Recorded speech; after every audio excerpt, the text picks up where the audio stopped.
Ребята, прошу прощения, я так поздно запускал этот урок. Спасибо, моя любимая группа. Спасибо каждому из моих зрителей. Вы мои друзья. Благодаря вам я буду мощно стараться в работе. Я обещаю, встретимся в каждом субботу. Давай начнем. Сегодня я начинаю рассказать китайское число. Прежде всего, представьте себе 70 лет назад. Однажды вы вернулись с охоты, и ваша жена спросила у тебя, сколько зайцев ты поймал? 1, 2 и много. Но через несколько лет вы узнали, что у вас еще есть пальцы, поэтому 1, 2, 3, 4, 5, 6, 7, 8, 9, 10 и много. Я немного пошутила, но увидела, что число необходимо для нашей жизни. Первая полная цифровая система в Китае была сформулирована во времени династии Шан. Эти числа высечены на костях животных или панцирях черепах. В период воющих царств знание чисел намного превышало уровень от 1 до 3000. В настоящее время люди могут посчитать, сколько они хотят. Сейчас у нас есть 2 вида орфографии: упрощенный и официальный. Вы уже угадали, что упрощенные числа предназначены для подсчета, а официальные обычно для документа или счета. Давайте вместе их рассмотрим. Давайте начнем рассмотреть. И для этого я создал таблицы, там содержит числа, но по-русскому и китайский пинyin, и упрощенное и официальное написание. Начнем. 1, 1,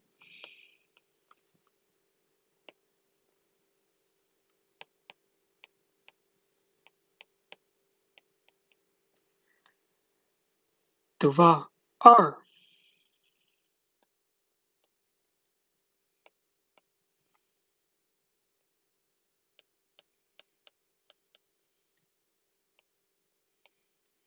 3, 3,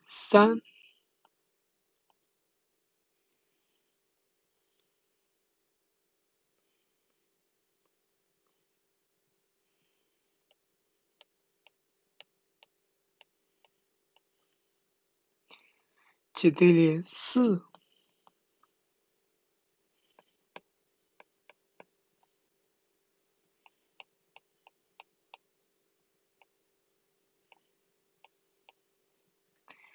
5, 5,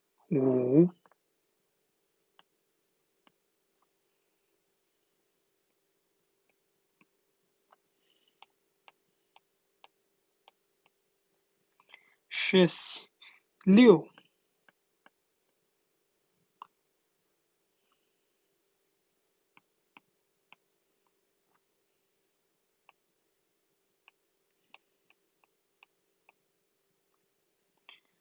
7, 7,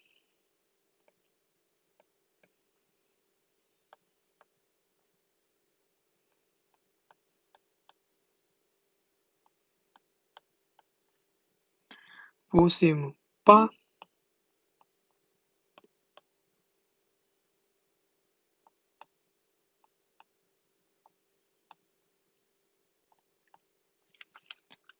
9, 9,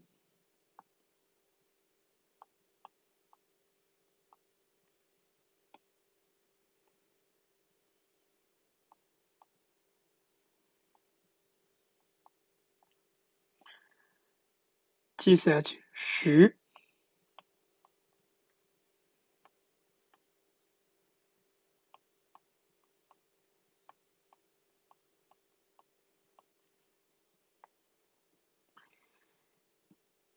10, 1000,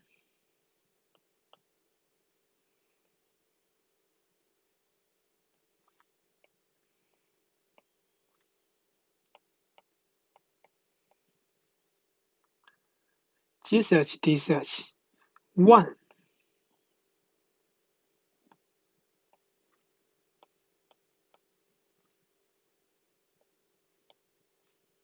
100 миллионов и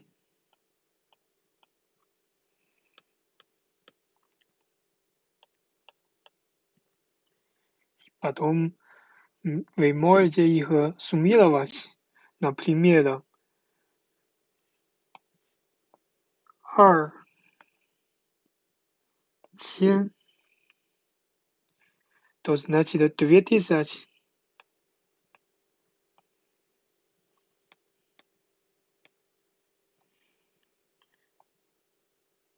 2000,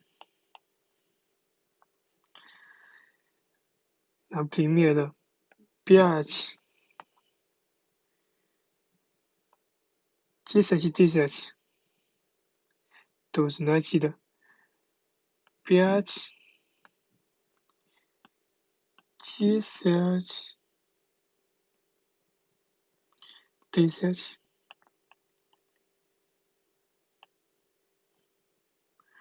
万。